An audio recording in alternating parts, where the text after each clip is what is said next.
Oke, untuk kalian nih penonton setia serial Naruto dan juga Boruto, pasti juga asing lagi dengan monster-monster mistis yang selalu bermunculan, bukan? Ya memang di dua seri ini monster menjadi salah satu hal yang luar biasa menarik. Bahkan banyak sekali kekuatan yang berhubungan dengan para monster mistis ini. Seperti halnya para biju yang dapat memberikan kekuatan bahkan berkali-kali lipat kepada seorang Jinchurikinya. Tidak banyak pula nih dari monster-monster itu yang diambil dari cerita rakyat Jepang atau dari mitologi-mitologi di dunia ini. Nah, dari sekian banyak monster-monster mistis itu, ada di antara mereka yang masih menyimpan segudang misteri lain. Oke, penasaran ceritanya? Kita beri mulai dari sini.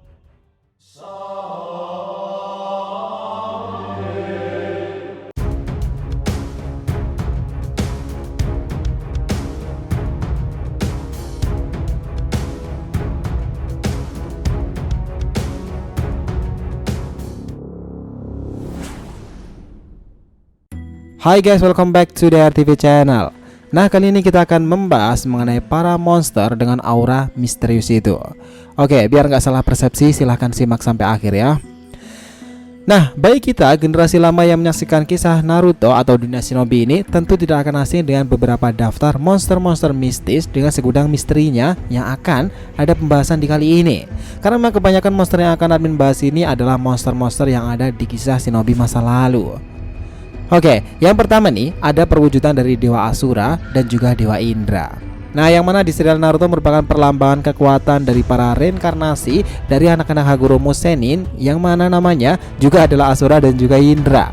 Jepang sendiri merupakan negara yang juga memiliki mayoritas masyarakatnya beragama Buddha dan juga Shinto, yang mana itu akan banyak sekali cerita-cerita mengenai dewa dan mitos-mitosnya di Jepang sendiri. Nah, salah satunya yang paling terkenal adalah legenda tentang Dewa Asura dan juga Indra yang kini telah menjadi banyak sekali dipakai di dalam sebuah anime sendiri, manga, bahkan juga di film-filmnya. Nah, kehadiran legenda Indra dan juga Asura dalam budaya Jepang sendiri berasal dari agama Buddha, yang sebenarnya nih kedua dewa ini juga merupakan kepercayaan dari agama Hindu.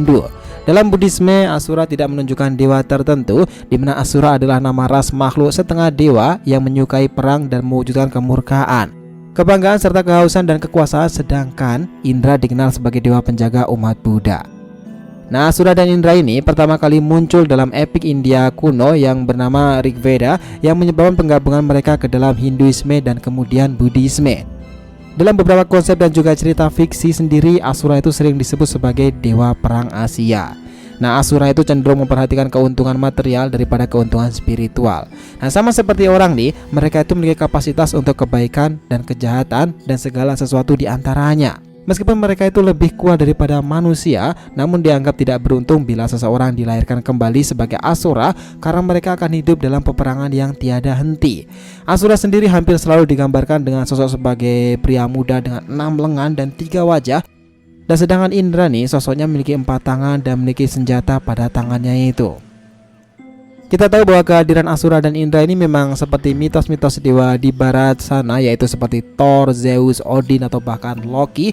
Banyak sekali kisah-kisah yang menceritakannya, di mana mitologi Asura dan Indra ini kemudian populer di kalangan pop culture Jepang sendiri, dengan terlihat masuk ke dalam cerita-cerita manganya, anime, dan juga di film-film di negeri Sakura itu. Seperti kemampuan-kemampuan kedua dewa ini dimasukkan dalam kisah shinobi masa lalu, yang mana kita tahu bahwa Asura akan melambangkan energi yin, sementara Indra melambangkan energi yang. Nah, semua ini bermula dari pertikaian dua saudara Indra dan juga Asura di masa lalu, di mana Indra yang tidak terima dengan keputusan sang ayah yang lebih memilih Asura untuk dijadikan pemimpin keluarga Hagoromo untuk melanjutkan pemimpinnya sekaligus juga meneruskan dari aliran ninsu. Nah, kekecewaan yang sangat dalam itulah membuat dia bersumpah jika setiap keturunan nanti akan meneruskan keinginannya untuk menghancurkan semua keturunan dari Asura sendiri. Karena itulah kekuatan, tekad, serta semangat yang mereka miliki akan terus bangkit dan hidup di dalam setiap reinkarnasi dari mereka. Menarik sih. Kita akan masuk kedua nih. Yang kedua ini adalah Shinsu Senju.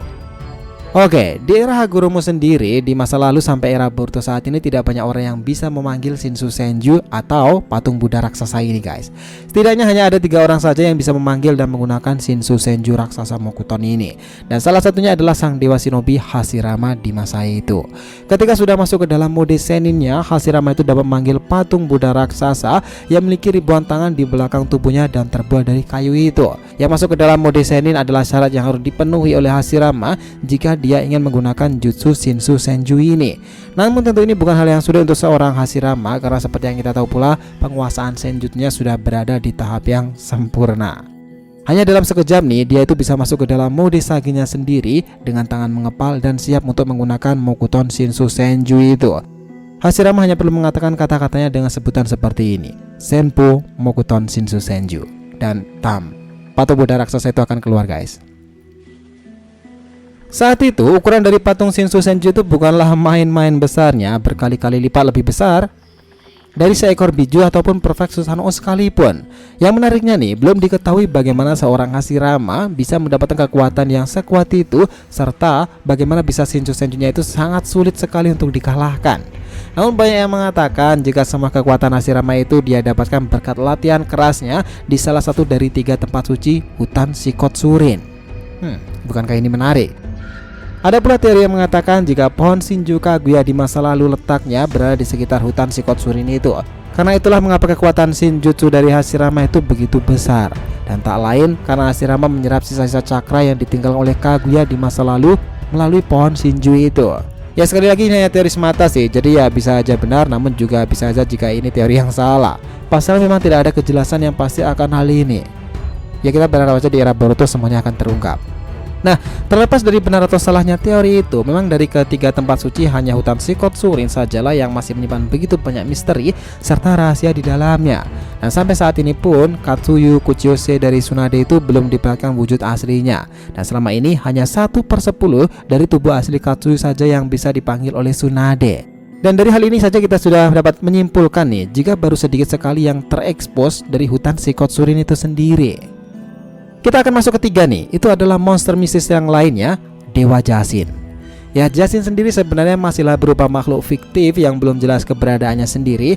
Walaupun keberadaannya masih belum jelas nih dan masih diragukan, namun ada fakta-fakta yang memperkuat jika Dewa Jashin ini memang benar-benar ada. Nah, hal ini bisa kita lihat nih bagaimana Hidan yang bisa mendapatkan kekuatan dari Dewa Jashin ini. Dan selain itu ada pula pengikut dari Dewa Jashin selain Hidan di generasi Boruto saat ini. Tapi Kakashi mengatakan itu bukanlah Jashin yang asli. Hidan sendiri mengakui jika Jashin adalah seorang dewa yang dia sembah, dan mereka juga membentuk sebuah kelompok yang menamai diri mereka sebagai Sekte Jashin.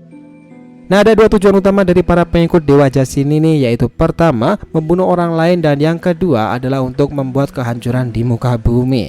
Membunuh dianggap sebagai pengorbanan atas dosa-dosa mereka, guys. Nah, Hidan pernah mengatakan jika dia telah membunuh semua orang di satu desa atas dasar menyelamatkan para warga, karena dianggap sudah tersesat. Dan dari sini jelas nih, jika Hidan itu menganggap membunuh adalah cara pengampunan untuk para warga desa tersebut. Hidan sendiri dipuja oleh para pengikut dari Sekte Jashin karena dia adalah salah satu yang terkuat dari penganut aliran Jashin lainnya. Dan selain itu dia juga sudah mencapai puncak tertinggi dari teknik rahasia Jashin itu sendiri, yaitu hidup abadi. Dia tidak akan pernah bisa mati walaupun jika tubuhnya dipotong menjadi beberapa bagian sekalipun. Nah, dari deretan fakta itu tadilah dapat disimpulkan jika Dewa Jashin ini memang benar-benar ada dan dia tentu juga masih hidup sampai saat ini. Pastinya seseorang pengikutnya saja bisa mencapai hidup yang abadi, dan sudah tentu nih jika dia juga menggunakan hal yang sama, bahkan bisa jadi lebih dari itu.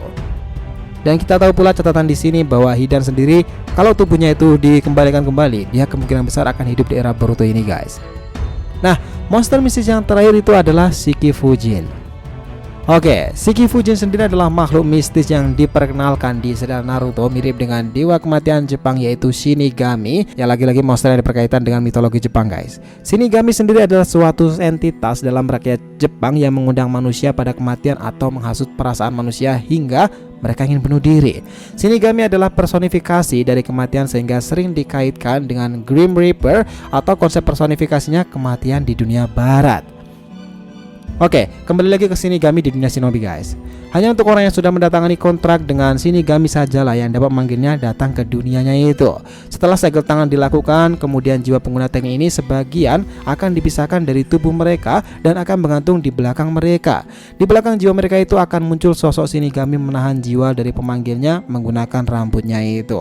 Nah, tubuh dari Shinigami ini tidak dapat dilihat oleh siapapun kecuali orang yang memanggilnya dan juga orang yang sedang ditarik keluar jiwanya oleh Shiki Fujin. Dan sampai saat ini tidak akan bisa diketahui nih apakah tubuh dari Shiki Fujin itu dapat diserang oleh ninjutsu. Kita tahu bahwa ada konsekuensi yang cukup besar yang harus diterima bagi orang yang memanggil dan menggunakan jutsu Shiki Fujin ini, yaitu jiwa orang yang memanggil Shiki Fujin ini akan dilahap oleh Shinigami yang mereka panggil. Dan salah satu contohnya dahulu adalah Sarutobi, Minato, dan juga Orochimaru yang saat ini masih hidup, dan dia adalah salah satu orang yang bisa menggunakan Shiki Fujin, guys. Ya memang semua kekuatan besar akan selalu sepadan sih dengan konsekuensi dan juga resiko besar yang akan mereka terima setelahnya. Nah, seperti perkataan Itachi Uchiha, semua kekuatan selalu memiliki resikonya sendiri. Gimana pendapat kalian? So guys, setelah tadi breakdown kita mengenai para monster misterius dengan aura yang mistis itu, jangan lupa kasih saran di kolom komentar dan subscribe channel ini. Semoga cerita itu memberikan informasi dalam tiap pembahasan animenya. Thank you telah menonton konten DR TV and we'll be come back.